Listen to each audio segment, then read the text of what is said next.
बसपा की अब नज़र ब्राह्मणों के ऊपर है। बसपा की तरफ से उत्तर प्रदेश में एक बड़ा ब्राह्मण सम्मेलन कराने की कवायद की जा रही है और बानगी सतीश मिश्रा के हाथ में है। हमारे साथ गोरखपुर से लोकसभा सांसद रवि किशन जी मौजूद हैं, उनसे सीधा बातचीत करते हैं।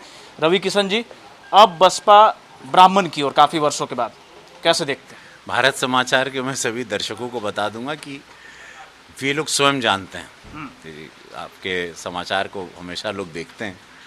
ब्राह्मण बेवकूफ़ नहीं है। ब्राह्मण को छला गया, पिछली बार हो गया, मायावती जी की सरकार में छल गए। मैं मायावती जी से आपके द्वारा एक सवाल करना चाहता हूँ। हमारी मुख्यमंत्री रही है पास्ट में, कौन से ब्राह्मण ने उनको समाज ने आके कहा कि हम लोग दुखी हैं, बताइए। मैं सांसद रवि किशन शुक्ला मेरा नाम है। Ravi Kishan as an actor मैं पॉपुलर हूँ। मेरा पूरा नाम रवि किशन शुक्ल है। मुझे पूज्य महाराज जी ने, यशस्वी प्रधानमंत्री नरेंद्र मोदी जी, गृहमंत्री अमित शाह जी ने भेजा गोरखपुर।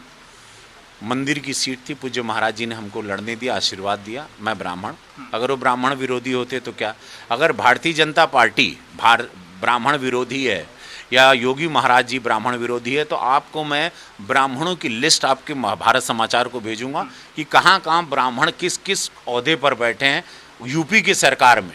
नाम आप सुनिए, उनका ओहदा देखिए और उसके बाद आ जाइए केंद्र में। यही भारतीय जनता पार्टी की सरकार, और यहाँ भी ब्राह्मण किस किस ओहदे पे बैठे। तो ये सोचना गलत है। यशस्वी प्रधानमंत्री नरेंद्र मोदी जी इक्वल थॉट में बिलीव करते हैं। हर बिरादरी के लोग, उनके एजुकेशन, उनके लेवल, उनकी कैपेसिटी के हिसाब से सबको इक्वली बैलेंस किया गया, पूरे समाज को। उसमें ब्राह्मण भी है, और ब्राह्मण पहली बार लालची नहीं है।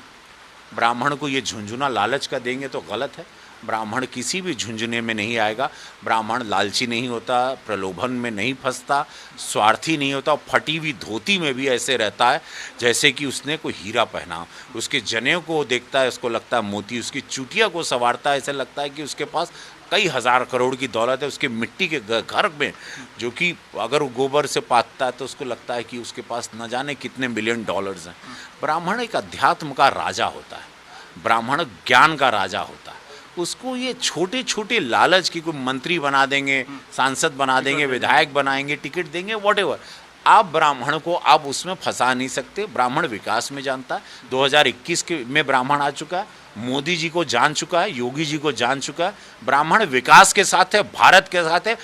2000% ब्राह्मण इस वक्त भारतीय जनता पार्टी के साथ है, जैसे वो पहले था, और अब तन मन धन के साथ लग गया समस्त ब्राह्मण समाज। खासकर अगर ये पूर्वांचल की राजनीति पर गौर कर रहे हैं, पूरा पूर्वांचल, समस्त पूर्वांचल, मोदी जी, योगी जी, बीजेपी, भारतवर्ष, सनातन धर्म, प्रभु राम के मंदिर बनने से ही ब्राह्मण प्रसन्न हो चुका है। पर रवि जी, बार बार माहौल बनाया जाता है। आपको याद होगा 6-7 महीने पहले भी हम लोगों ने इंटरव्यू किया था, तब भी यही माहौल था कि ब्राह्मण नाराज है योगी जी के राज में। ठाकुरों को सिर्फ पूछा जा रहा है, बड़े ओहदों पे ठाकुरों को बिठाया जा रहा है, थाने में ठाकुर बैठे हुए, पार्टी में ठाकुर बैठे, हर जगह ठाकुरवाद किया जाता है। ये बार बार आरोप लगता है। ये गलत बात है। नहीं तो मैं आप लिस्ट देख लीजिए, आप लिस्ट मंगवा के देख लीजिए।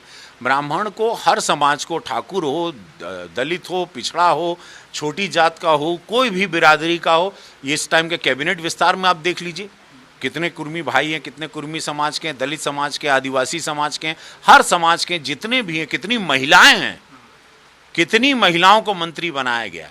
उनके समाज, उनका बैकग्राउंड नहीं। एक तो साउथ के वो दिहाड़ी मजदूरी खेत में करते हैं, उनके माता पिता कल तक कर रहे थे, उनका मैंने इंटरव्यू देखा, उनके बेटे आज मंत्री पद का शपथ ले रहे थे, और ये लोग, इनको पसंद नहीं आया। कांग्रेसी सब चिल्लाने लगे आज।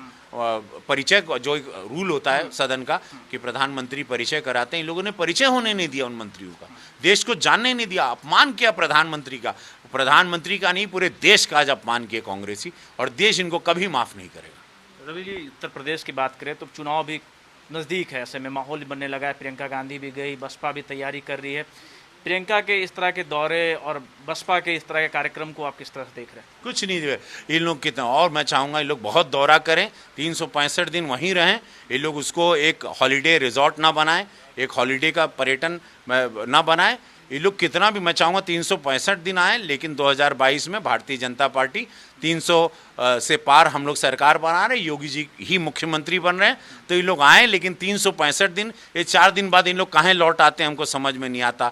ये टूरिस्ट स्पॉट क्यों बना देते हैं लोग, वहाँ रहें, ये लोग रहें। जैसे हम गोरखपुर में सांसद बने, हम गोरखपुर रहने लगे हैं, सबको लगा था हीरो भाग जाएगा, वहाँ हवा हवाई है। पैराशूट से आया है, लेकिन हम वहाँ गटर नाले में, सड़क में, सदन में, सब जगह हम दिखाई देते हैं। तो ऐसा इन लोग रहें। कोरोना काल में लोग नहीं दिखाई दिए, अभी अचानक कोरोना ख़त्म हो गया तो ये लोग घूमने आए, घूमे, लेकिन 365 दिन घूमे। लेकिन सरकार हम लोग बना रहे हैं, ये लोग कितना भी नाच गाल लें कुछ नहीं होगा। बहुत बहुत शुक्रिया भारत समाचार को समय देने के लिए। तो साफ तौर पे कहना है कि उत्तर प्रदेश में भारतीय जनता पार्टी सरकार बना रही है। कैमरामैन राहुल के साथ रवि सर्राफ, भारत समाचार, दिल्ली।